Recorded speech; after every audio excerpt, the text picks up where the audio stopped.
the Disney live-action remake, back from before when everybody started hating Disney live-action remakes.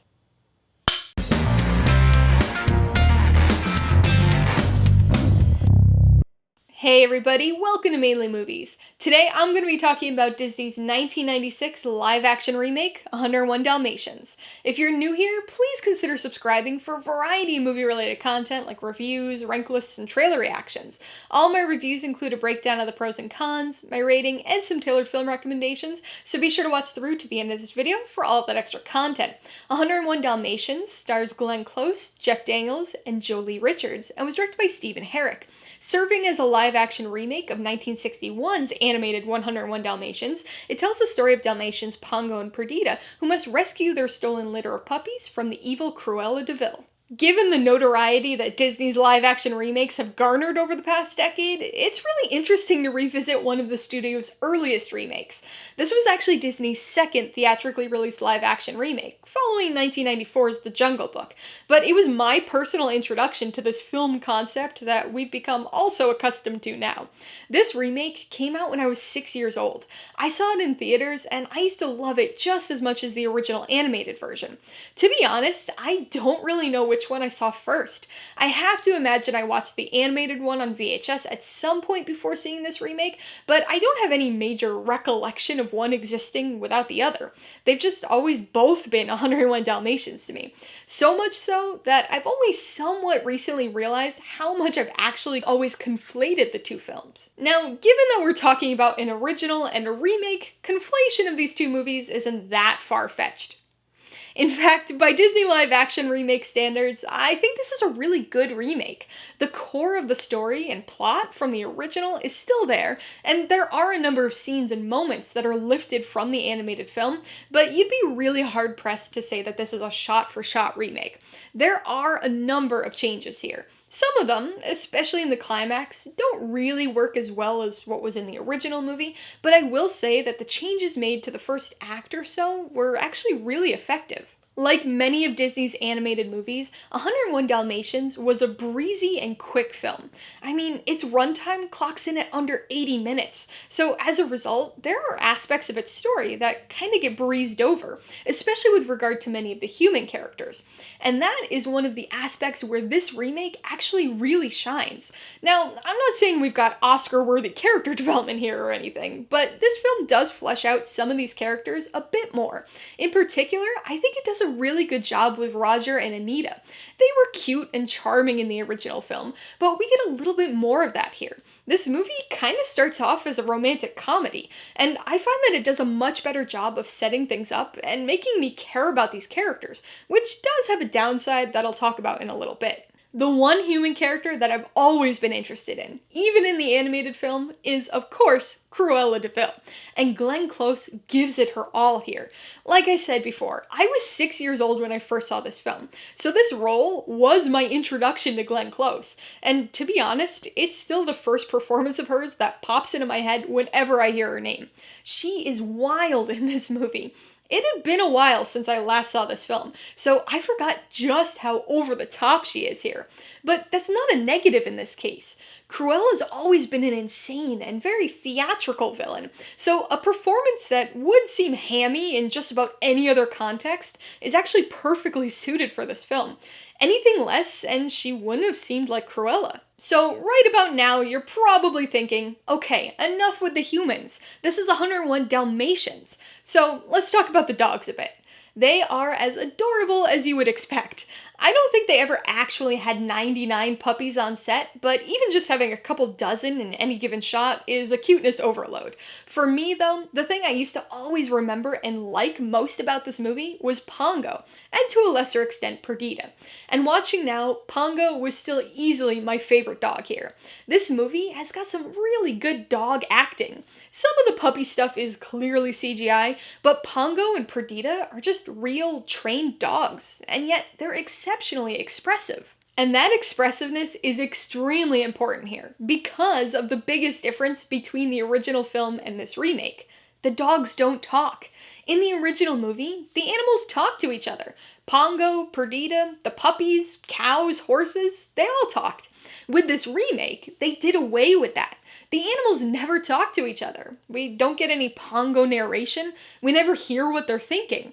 So it's all done through acting, through their body language, and the fact that they bark at each other every now and then.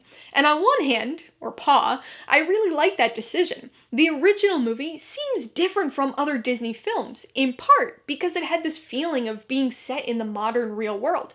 Obviously, having talking dogs seems a little contradictory there, but in an animated movie, it felt more natural. Introducing that talking aspect to a live action movie, though, would have really changed the dynamic and made it feel much more fantastical. So, what about the second paw I was talking about? Without the ability to speak or narrate, it's obviously a lot harder to portray the animals as thoughts. Like I said before, Pongo and Perdita were actually really good at getting across emotion. Unfortunately, there are large chunks of this movie that they aren't part of. So, as cute as the puppies are, most of the scenes that involve them are surprisingly underwhelming. The whole rescue plot that was so exciting and tense in the original is really lackluster here. We don't get the sense of emotion or urgency from the animals. We aren't clued into the plan since they aren't explaining it to one another. And the Jasper and Horace stuff is somehow more slapsticky here than in the animated version. Plus, we can't forget about Roger and Anita. The movie does, but we can't. To be fair, this remake does make these two characters a bit more proactive when it comes to the puppy disappearance, and so we do get a few more intercut scenes with them throughout the movie, but not as much as the first act would have you believe. And so that's one of the strange issues with this film. It does such a good job making you care about Roger and Anita and their family dynamic with Pongo and Perdita that when the film's focusing on the other 98% of the titular Dalmatians, it's not as interesting and kind of drags a bit. Alright, let's talk about the pros and cons. Pro number one is definitely Glenn Close as Cruella. She goes all in with this performance. She's so over the top and theatrical, but it works so well for this character. Cruella has always been a very evil villain. I mean, she wants to make a coat out of puppies. But this iteration of Cruella is almost more evil and despicable right from her brilliant slow reveal. She's absolutely horrible to everybody. Her assistant, Anita and Roger, Jasper and Horace, and so even before the puppy scheme, you hate her. As in the original, she's a very campy character, but there's this moment when she's trying to force Anita to sell the puppies that you just see this manic darkness in her eyes, and it's almost like this facade lifts for a moment and you can see the real pure evilness underneath. The second pro is how well the story gets fleshed out, especially with the setup and introduction to characters. Roger and Anita's love story is still a tad bit rushed here, to say the least, but this film really takes its time to build out the first act. We learn a little bit about both Roger and Anita before they meet, and also get more of an explanation as to why Cruella gets on her Dalmatian kick. So there's a lot more here to the humans and their various interrelationships. And I also think this movie does a really good job of showing the bond between Roger and Pongo, as well as Anita and Perdita, which makes them even more likable and relatable characters. On the con side, the second half of this film really drags. It's kind of bizarre, because that's when the bulk of the action of the story occurs. That's the whole rescue and return home plot. And that element was actually one of my favorite parts of the original film, because it was genuinely suspenseful and exciting. But here, it's just surprisingly underwhelming. I think there are a number of factors that contribute to this. First, without the animals speaking to one another, it's a little difficult to get emotionally invested in the sequences that are just pure puppy shenanigans. Second, as fun as it is to see Hugh Laurie as a henchman, the Jasper and Horace stuff here feels toned down from the original. It's just a little too slapsticky for my tastes. And third, this movie gets me really invested in the Roger, Anita, Pongo, Perdita family dynamic during the first act, and leaves me wanting to see more of that throughout the movie, but doesn't really deliver. Before I give you my rating recommendations, I want to remind you that if you're interested in buying 101 Dalmatians, the movie, or any of the other films I mentioned today, I do have affiliate links for all of them in the description below. I get a small commission from anything you buy using one of my links, so I'd really appreciate it if you use them if you're in the market for any of these movies. I'm gonna give 101 Dalmatians 3 out of 5 paws. Even though it doesn't quite live up to my childhood memories, I still found this to be a fairly enjoyable film and a pretty solid live-action remake. The dogs are really fun to watch, but it's Glenn Close who steals the show here as the maniacally evil Cruella. I would recommend 101 Dalmatians to anybody who likes family films from the 90s. That decade was full of a ton of animal-centric movies, especially from Disney. And while they're all different in many ways, most of them have a very similar feel. So if you like that feel, I think you'll really like this one. Fans of the original 101 Dalmatians will probably be pretty mixed on this remake. I think it improves on certain aspects, but pales in comparison on others. So your degree of nostalgia and proclivity for those 90s family films will likely determine your spot on that spectrum. If you liked 101 Dalmatians, I would obviously recommend the original animated 101 Dalmatians. The basic story is essentially the same, but the original has a bit more adventure and suspense to it. Plus, it features that charming and, at the time, very revolutionary animation. If you really liked Glenn Close's performance as Cruella and want another Disney film that features a similarly energetic performance, you've gotta watch Hocus Pocus.